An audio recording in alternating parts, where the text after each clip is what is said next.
Garrett Broussard.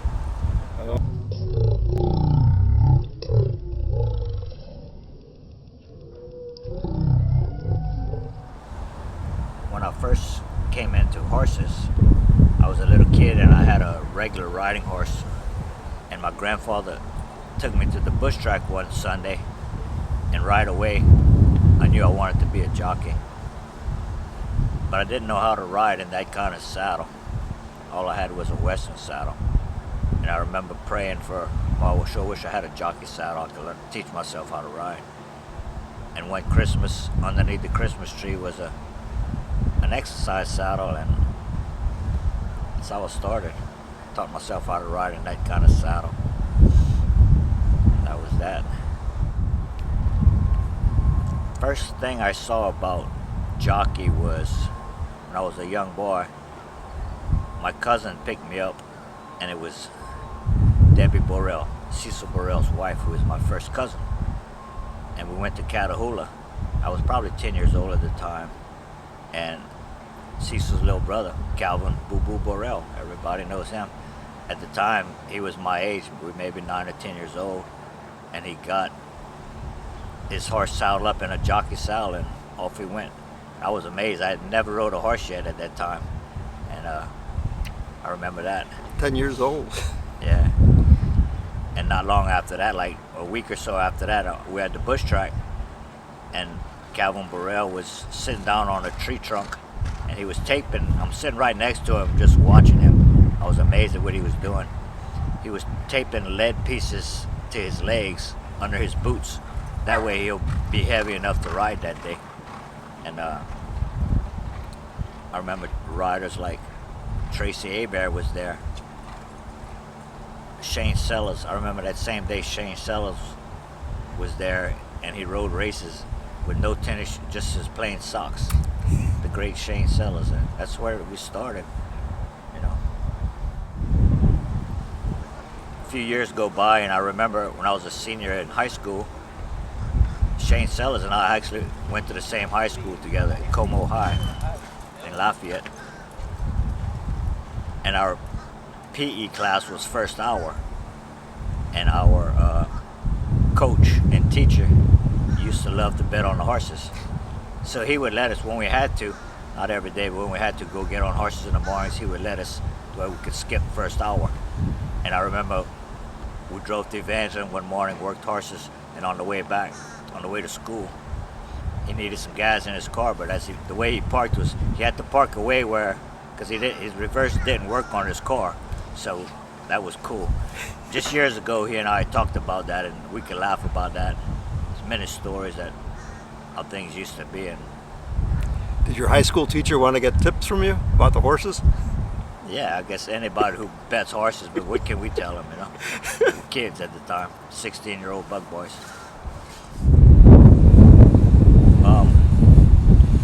About 30 years ago, I quit riding and to become a valet at Evangeline Downs. And I had a list of jockeys, and a bunch of jockeys said, yeah, if you valet, I'll let you work for me. So I started figuring out, it's like, God, if I'm valeting for these guys, I'm gonna make a good living. And I've done that for over 25 years. Evangeline Downs was my first location. And Gerard Melanson, the jockey Gerard Melanson, a good friend of mine, he got me a job here at the fairgrounds the following year. So I've been here over 25 years. I valeted till the last few years ago when I made a switch to, family has a pharmacy in Lafayette, and a position came available for me, and very hard. I didn't want to give up horse racing, but they made it to where I didn't have to give it up. I could come on the weekends when the pharmacy's closed, and now that's changed to where I'm here full time and at the pharmacy part time, and it works out. I'm lucky both the racetrack. Jason Woolley is all for it. He understands my position, and he helps make it possible. So that's that. Yeah, I think you told me you still valet at the Kentucky Derby. Oh gosh, yeah. I made 12 derbies already. I'm lucky because a good friend of mine is the boss over there, Javier Torres, who used to be a valet here, and a good friend of mine. He's the clerk of scales at Keeneland and Churchill, and I've been to 12 derbies and I plan on keep going back. There's nothing like the derby. That's right. I know as a valet, I don't valet anymore. I don't saddle anymore. I'm just kind of like the boss of the valets, but not their boss because they know what to do. Yeah, but somebody had to train him, and that was somebody who knew what to do, and that's you. I'm lucky. All my valets that we have here now are horsemen. A lot of them used to be, and some still are exercise boys. Some of them used to be jockeys, then exercise boys and valets. The racetrack has a lot to offer. You know, many different positions, all the way down from leading jockey, leading trainer. How about the groom that takes such great care of those animals? I've seen it back there as an exercise boy. The horses come first. Yeah. I can see horses schooling in the paddocks. In the mornings I'll go and watch horses are schooling in the paddocks that are running usually the next day, and I'll tell somebody it's $1 million walking right there, you know, such fine animals. I think you underestimate your role. If a valet is missing, who steps in and takes care of things? That's got to be you. If a valet isn't pulling his weight, you're going to be doing that job for him. So you're going to make sure he gets back on track. But I'm lucky I have good valets right now. Yeah, of course. There's good valets here.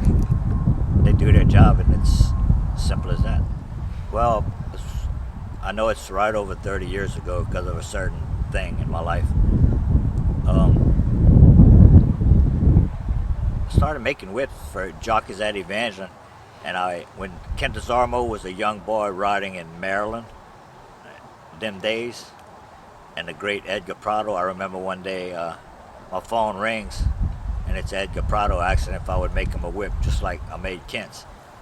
And he asked if I knew him. Well, of course, everybody's heard of his name, but to this day, I still make his whips. It's 30 years ago. And what a first-class guy he is. Yeah. He's bought so many whips for other people. You know, like his last order was last week. And it wasn't for him. He was buying it for another jockey I've never heard of. And that's kind of how my whip business is. I make whips for anybody. And Jerry Bailey, you told me about? Oh gosh, yeah. Years ago when he was riding this horse called the Great Cigar, he would ship. I was lucky to be his valet when he would ship into the fairgrounds. And he's going to ride Cigar in Dubai, and he needs a very short whip. The whip rulers there was real short, and I made him one. And I think Cigar won that race. My whip didn't win the race. My whip might have been in Bailey's hand, but that's about it. He might have lost the race for disqualification if he didn't have the right whip. Huh. Well, there's no more bush tracks. Well, there's one that's, I don't know, it's more in Dusson. I don't know much about it. But we'll go back to where I won my very first race for, and it was the name of a bush track was Claude Yass's. Claude Yass is Richard Guidry's stepfather, who has passed away since, but most of us jockeys started at Claude Yass's, and it's very close to where I live now. And to this day, part of the starting gate is still there. And a mile down the road is Acadiana Downs, which is no longer a racetrack. It's a subdivision. The name of the subdivision is Delmar Estates, and every street in there is named after a racetrack. And I actually lived on 512 Santa Anita Drive for a dozen years. And as I drive through the neighborhood, there's the oak tree that I talked about where Bobo Borrell was taping the lead to his legs. And I remember every time I'd go home, I'd think about bush track days. Now it's a neighborhood. And, yeah. Many years ago at Acadiana Downs, inside hanging on the walls was jockeys' wind pictures and trainers' wind pictures hanging on the wall. And right there at the door of the entrance was both of Eddie Delahoussie's Derby wins. And the way that got there was Isaac Broussard, I think is his godfather, who owned the Acadiana Downs and all the land. That's Eddie's relative some kind of way. I think it's his godfather.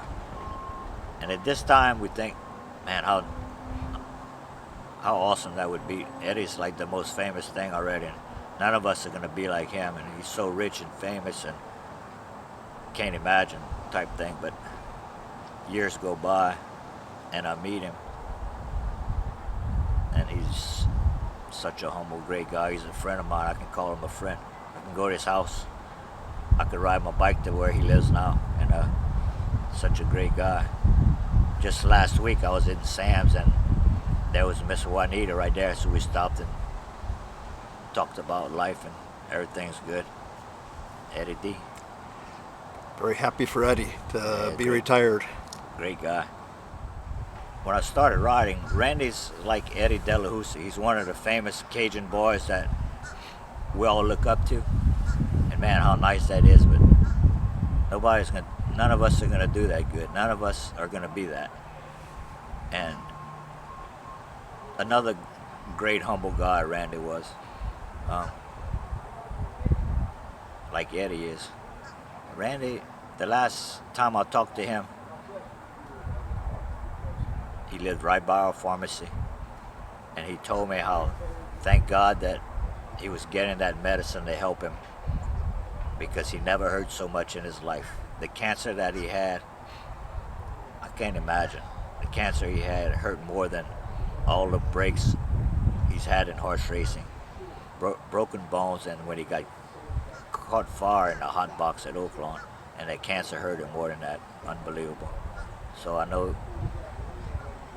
he was talking real good to me at that time, and he's telling me all that. But I know he's in a better place now. My man Randy. Rest in peace. Amen.